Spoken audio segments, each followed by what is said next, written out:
আজকে চলে এসেছি দুর্গাপূজার সপ্তমীর দিন সন্ধ্যার ভিডিও নিয়ে। সন্ধ্যাবেলা আমরা মা মেয়ে দুজনে রেডি হয়ে গেলাম।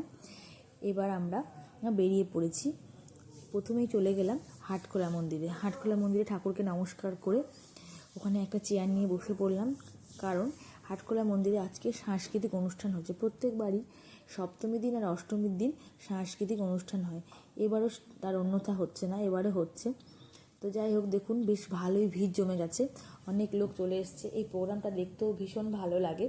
এখানে যেরকম নাচ গান, আবৃত্তি, কুইজ, সেরা দিদি, বেস্ট জুরি নাম্বার 1, ফ্যাশন শো, বিভিন্ন ধরনের সাংস্কৃতিক অনুষ্ঠান হয়। খুব মজা লাগে দেখতে, বিশেষ করে এই কম্পিটিশানগুলো কিন্তু বেশ সুন্দর লাগে।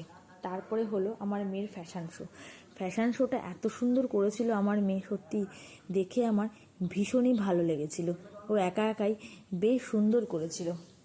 তারপরে আমরা চলে গেলাম গঙ্গারামপুরে ঠাকুর দেখতে। ডিনার করে গঙ্গারামপুরে ঠাকুর দেখতে চলে গেলাম। গঙ্গারামপুরে বেশ কয়েকটা ঠাকুর দেখলাম। এটা নাট্য সংসদের ঠাকুর। নাট্য সংসদের ঠাকুরটা প্রত্যেকবারে নেয়, এবারও বেশ সুন্দর করেছে। প্রত্যেকবারই মোটামুটি নাট্য সংসদ কিন্তু প্রাইজ পায়, এবারও পেয়েছে। তারপরে আমরা চলে গেলাম ঠাকুর দেখতে চিত্তরঞ্জন দেখলাম। তারপরে আরও বেশ কয়েকটা ঠাকুর দেখলাম, প্রত্যেকটা ভিডিও করা হয়নি। আজ তাহলে ভিডিওটা এখানেই শেষ করছি। টাটা।